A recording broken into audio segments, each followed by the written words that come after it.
Baik, perkenalkan saya Nafisa Hamzah dengan 3 digit intern 076. Di sini saya izin untuk menyampaikan latar belakang student project kami, di mana zat korosif merupakan zat yang merusak jaringan melalui reaksi kimia, di mana asam akan memicu nekrosis koagulatif yang lebih dangkal, sedangkan basa akan menimbulkan nekrosis likefaktif yang lebih dalam dan luas. Secara klinis, injeksi dapat menyebabkan edema laring, struktur esofagus hingga risiko keganasan, sementara paparan pada kulit ataupun mata dapat berujung nekrosis dan kebutaan. Untuk penata laksanaan akan menitik beratkan pada stabilisasi jalan nafas dan endoskopi sekitar 12 hingga 24 jam untuk menentukan derajat cedera dan rencana terapi. Adapun selain aspek medis, paparan korosif juga berdampak pada mediko-legal, terutama pada kasus kekerasan ataupun paparan yang disengaja. Untuk dokumentasi klinis meliputi temuan luka, hasil endoskopi, dan pemeriksaan toksikologi yang bernilai penting sebagai bukti dalam proses hukum. Sekian dari saya, terima kasih. Perkenalkan, saya Petumia Rosyana Putri dengan 3 jenis terakhir 231. Rumusan masalah. Yang pertama, apa saja jenis zat kimia korosif dan bagaimana mekanisme kerusakan jaringan yang timbulkannya. Yang kedua, bagaimana gambaran klinis serta derajat keparahan luka korosif berdasarkan jalur paparan. Yang ketiga, bagaimana prinsip penata laksanaan medis yang tepat pada kasus luka korosif. Yang keempat, apa implikasi mediko-legal dari temuan medis pada kasus luka korosif dan bagaimana kaitannya dengan kepentingan hukum. Tujuan penulisan yang pertama menjelaskan jenis zat korosif dan mekanisme terjadinya kerusakan jaringan. Yang kedua mendeskripsikan gambaran klinis dan derajat keparahan luka korosif. Yang ketiga menguraikan prinsip penata laksanaan medis pada kasus paparan zat korosif. Dan yang keempat menganalisis aspek mediko-legal serta hubungan antara temuan medis dan kebutuhan hukum dalam penanganan kasus korosif. Manfaat penulisan, manfaat teoritis. Penulisan ini memiliki manfaat teoritis untuk memberikan pemahaman yang komprehensif mengenai patofisiologi luka korosif berdasarkan sifat kimiawi zat serta keterkaitannya antara temuan medis dan juga aspek mediko-legal. Sehingga penulisan ini diharapkan dapat menjadi referensi ilmiah dalam kajian kedokteran dan juga hukum kesehatan. Yang kedua, terkait manfaat klinis bagi tenaga medis, memberikan panduan mengenai diagnosis cepat, penilaian derajat keparahan luka, dan penata laksanaan pada kasus paparan zat korosif. Bagi praktisi hukum dan juga forensik, dapat menjadi bukti visum et repertum yang kuat di pengadilan untuk kepentingan hukum. Bagi masyarakat, dapat meningkatkan kewaspadaan terkait bahaya zat kimia korosif dan pentingnya pertolongan pertama yang tepat. Perkenalkan, saya Belana dengan 3 digit nomenklatur 34. Di sini saya akan menjelaskan mengenai definisi dan jenis dari zat kimia korosif. Zat kimia korosif merupakan bahan yang memiliki kemampuan untuk merusak atau mengikis jaringan hidup maupun material melalui reaksi kimia yang bersifat destruktif. Zat ini dapat menimbulkan kerusakan permanen pada kulit, mata, maupun logam dalam waktu kontak yang relatif singkat. Secara umum, zat korosif diklasifikasikan menjadi 3 kelompok utama. Pertama, asam korosif, seperti asam sulfat, asam klorida, dan asam nitrat, yang bekerja melalui mekanisme dehidrasi jaringan serta mempercepat proses oksidasi dalam berbagai material. Yang kedua ada basa korosif seperti natrium hidroksida dan kalium hidroksida yang merusak melalui proses saponifikasi lemak dan menyebabkan kerusakan jaringan yang lebih mendalam. Yang ketiga ada oksidator korosif seperti hidrogen peroksida konsentrat yang dapat menimbulkan kerusakan akibat reaksi oksidasi yang sangat kuat pada bahan organik maupun anorganik. Pemahaman mengenai jenis dan karakteristik zat korosif penting untuk memastikan penerapan prosedur keselamatan dalam penggunaan serta penanganan bahan kimia di berbagai lingkungan kerja maupun laboratorium. Mungkin sekian dari saya, terima kasih. Perkenalkan, nama saya Fatima dengan 3 digit NIM terakhir 084, izin untuk menjelaskan pada bagian 2.2 yaitu mekanisme kerusakan jaringan oleh zat korosif. Penelanan zat korosif merusak jaringan saluran cerna melalui mekanisme yang bergantung pada pH ekstrim dan juga durasi kontak.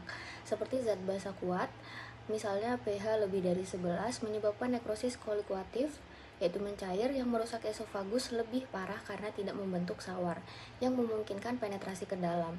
Sementara itu, zat asam kuat seperti pH kurang dari 3 menyebabkan nekrosis koagulasi atau membeku yang cenderung lebih halus dan sering terpusat di lambung karena terbentuknya lapisan es car pelindung. Namun, kedua jenis kerusakan akhirnya berkembang melalui fase ulcerasi menuju sikatrisasi yang berpotensi menyebabkan komplikasi serius seperti struktur. Perkenalkan, saya Jacob Benetton Paraben Lubis dengan 3 digit NIM terakhir 176. Di sini saya akan lanjutkan pada materi komplikasi dari trauma kimia. Jadi, adapun kerusakan akut yang disebabkan oleh trauma kimia itu bisa menyebabkan ulcerasi mukosa, inflamasi transmural, dan nekrosis. Nekrosis ini lebih berat pada alkali akibat trombosis vaskular dan memiliki komplikasi struktur esofagus yang menyebabkan disfagia, penurunan asupan, dan akhirnya malnutrisi. Lalu jika terjadi secara kronis, inflamasi persisten akan menyebabkan reaktif atipia atau displasia yang menyebabkan juga risiko karsinoma esofagus dalam jangka panjang. Adapun proses regenerasi dari trauma ini yaitu penyembuhan seperti fibrosis transmural dan penebalan kembali muskularis mukosa, deposit kolagen, dan jaringan yang bergranulasi dan revitalisasi. Mungkin sekian dari saya. Perkenalkan, nama saya Ayustia Ma'rifatil Azizah dengan 3 digit NIM terakhir 128. Di sini saya akan menjelaskan mengenai gambaran klinis dari luka korosif. Jadi luka korosif ini terjadi ketika jaringan terpapar asam atau alkali kuat yang dapat menyebabkan kerusakan melalui denaturasi protein pada asam dan juga nekrosis leukofaktif pada basa. Secara klinis, paparan lokal akan menimbulkan kemerahan, nyeri, terbakar, kemudian lepuhan atau pengelupasan, serta batas luka yang tegas. Perkembangan cedera ini bisa berlangsung secara cepat selama zat belum dibilas atau dinetralisir. Beratnya cedera sangat dipengaruhi oleh jenis zat, pH, konsentrasi, dan juga durasi kontak. Apabila tertelan, gejala awalnya dapat berupa nyeri mulut, odinofagia, muntah, dan juga rasa terbakar di dada dengan resiko ulcerasi, perforasi, ataupun striktur. Dari aspek mediko-legal, pola luka kimia seperti tepi tajam, bentuk tidak beraturan, dan juga area nekrosis khas ini sangat membantu dalam membedakan luka korosif dari luka bakar termal atau trauma lainnya. Sekian dari saya, terima kasih. Terima kasih atas waktunya. Seluruhnya perkenalkan istri saya Nyaman Bayu Sarvista dengan 3 digit NIM 032. Derajat keparahan cedera korosif itu bersifat multifaktorial, di mana ditentukan oleh pH, konsentrasi, volume, serta jenis agen di mana zat asam itu menginduksi nekrosis koagulatif, sedangkan zat basa itu memicu nekrosis leukofaktif, di mana ini lebih invasif. Evaluasi objektif dalam baku emasnya dilakukan melalui EGD, di mana ini dinilai menggunakan klasifikasi Zargar. Implikasi mediko-legal dan juga kualifikasi luka dalam perspektif mediko-legal, temuan grade 1 hingga 2A ada memiliki prognosis admonam atau yang baik dan juga dikualifikasikan sebagai luka derajat ringan. Sebaliknya untuk grade 2B hingga grade 4 berkorelasi linear dengan risiko tinggi pembentukan struktur esofagus. Kondisi ini itu memenuhi risiko perdana, di mana luka berat akibat timbulnya disabilitas permanen atau cacat fungsi organ. Mungkin sekian dari saya, akan dilanjutkan oleh teman saya. Terima kasih. Baik, selanjutnya saya akan menjelaskan mengenai tata laksana luka korosif. Perkenalkan saya Matthew Christianusri dengan 3 digit NIM terakhir 010. Ada 3 hal yang kita perhatikan di sini, ada meningkatkan penyembuhan luka, mencegah perforasi jaringan, dan observasi lanjutan untuk komplikasi. Kita ada 2 penanganan, paparan asam kuat dan basa kuat. Untuk asam kuat kita akan memberikan 2 sendok teh kalsium laktat untuk menjadi penetral awal, analgetik untuk mengurangi nyeri, air netral untuk membersihkan sisa kimianya, infus glukosa untuk melindungi fungsi ginjal. Pada kasus-kasus di mana asam kuat itu ditelan, kita dapat melakukan pembilasan lambung dan keluarkan isi. Larutan laktat untuk pada kasus acidosis, dan noradrenalin untuk menstabilkan tekanan darah. Selanjutnya ada paparan basa kuat. Di sini kita memberikan larutan asam untuk menetralkan dari cairan tersebut. Kita juga akan memberikan analgetik ataupun depresan untuk pasien dengan gejala yang diperlukan. Hindari rangsangan muntah supaya kita bisa mencegah terjadinya kerusakan esofagus. Memberikan oksigen humiditas yang lembab, cairan intravena untuk mencegah shock atau dehidrasi, dan juga steroid untuk mencegah striktur pada bagian esofagus. Baik, itu mungkin secara singkat terkait tata laksana luka korosif. Akan saya serahkan selanjutnya kepada teman saya. Terima kasih. Perkenalkan, nama saya Lisa 024, saya ingin menjelaskan terdapat beberapa aspek yang perlu dipertimbangkan berkaitan dengan mediko-legal.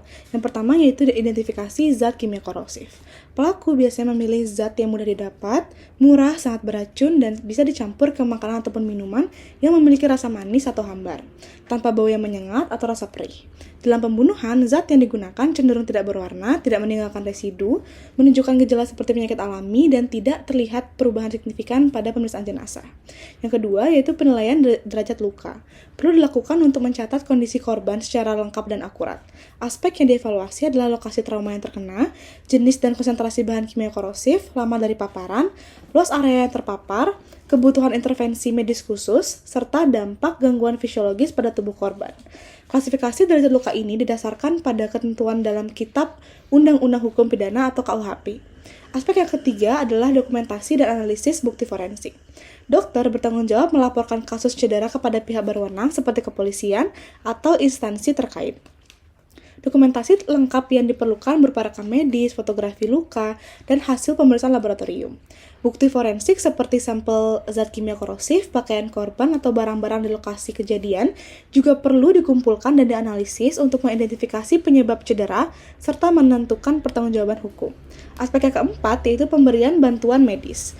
Kedokteran forensik klinik ini menempatkan individu sebagai pasien sekaligus korban, sehingga dokter memberikan perawatan medis sambil mengikuti prosedur mediko-legal untuk mengumpulkan bukti kekerasan dan menyusun dokumen medis. Dokter memiliki tanggung jawab penanganan mulai dari menegakkan diagnosis yang akurat, melakukan penanganan luka, hingga menyediakan perawatan jangka panjang yang diperlukan untuk proses pemulihan. Aspek yang terakhir yaitu kesaksian ahli. Proses hukum memerlukan kesaksian dari ahli medis untuk menjelaskan kondisi kesehatan korban, penyebab cedera yang dialami, serta dampak jangka panjang dari luka tersebut. Sebagai contoh, aspek mediko-legal pada luka akibat asam sulfat. Asam sulfat murni merupakan cairan tidak berwarna yang berat dan higroskopis, menyerupai minyak dan tidak melepaskan gas. Saat mengenai kain ataupun kertas, asam ini dapat merusak dan meninggalkan noda merah kecoklatan. Pada pemeriksaan luar, terlihat luka bakar yang awalnya berwarna abu-abu, lalu akan berubah menjadi coklat hingga hitam, dengan kulit yang keras serta peradangan parah di sekitar bibir dan juga mulut. Pemeriksaan dalam fokus pada saluran pencernaan dari mulut hingga lambung, di mana ditemukan peradangan hebat, pembengkakan, perdarahan, dan penebalan mukosa. Bagian yang terkena akan berwarna coklat kehitaman dan terasa rapuh.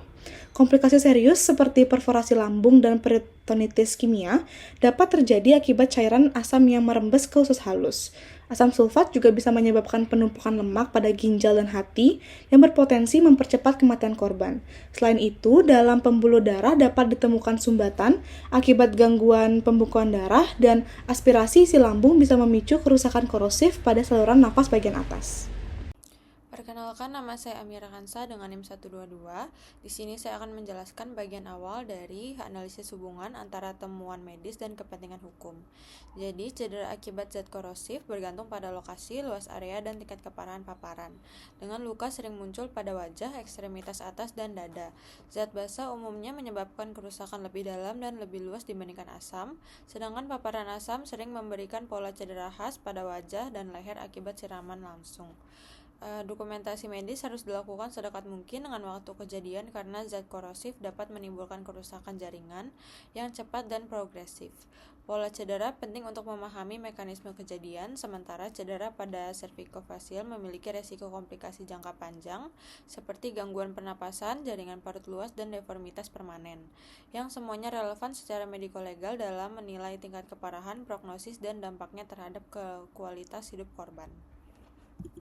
Perkenalkan, nama saya Irvenida Firadenita Suri dengan izin NIM 038. Di sini saya akan melanjutkan tentang analisis hubungan antara temuan medis dan juga kepentingan hukum, di mana luka korosif sendiri berperan penting dalam pembuktian tindakan pidana, seperti penganiayaan, acid attack, dan juga kelalaian kerja. Pola khasnya seperti nekrosis koagulatif, perubahan warna jaringan, pola aliran zat, dan juga tingkat keparahan serta mekanisme kejadian, di mana dokter forensik itu akan menilai derajat luka berdasarkan kerusakan jaringan dan juga gangguan fungsi. Luka korosif dapat menyebabkan sikatrik permanen dan juga hilangnya fungsi organ, sehingga masuk kategori luka berat dalam hukum pidana. Pendokumentasian lengkap seperti foto, ukuran, kedalaman, dan juga temuan klinis itu penting untuk penyusunan visum et repertum sebagai bukti tertulis utama di pengadilan yang mendukung hak korban dan juga proses pengadilan pada kasus kekerasan berbahan korosif. Sekian dari saya, akan dilanjutkan oleh teman saya. Terima kasih. Baik, izin melanjutkan. Perkenalkan, sebelumnya saya Jenis Marista dengan 3 digit NIM terakhir 066. Pada luka korosif, mekanisme terjadinya cedera bergantung pada jenis zat. Asam menyebabkan nekrosis koagulatif yang membentuk eskar, sedangkan basa menimbulkan nekrosis likuefaktif sehingga kerusakannya lebih dalam. Derajat keparahan dinilai dengan klasifikasi Zargar dari grade 0 sampai 3 atau 4 yang menentukan prognosis dan risiko seperti struktur atau perforasi. Penata-laksanaan awal berfokus pada airway, stabilisasi cairan, analgesia, dan endoskopi dalam 12 sampai 24 jam untuk menentukan langkah selanjutnya. Dari sisi forensik, pola luka serta dokumentasi foto, endoskopi, dan toksiologi sangat penting untuk menentukan jenis zat, mekanisme kejadian, dan derajat luka dalam penyusunan visum et repertum. Beberapa saran yang bisa diterapkan terkait kasus paparan zat korosif adalah sebagai berikut. Pertama, pencegahan perlu diperkuat melalui edukasi publik tentang bahaya bahan kimia. Kedua, tenaga medis perlu ditingkatkan kemampuan deteksi dini termasuk mengenali tanda-tanda cedera korosif dan kapan harus melakukan endoskopi dalam 12 hingga 24 jam.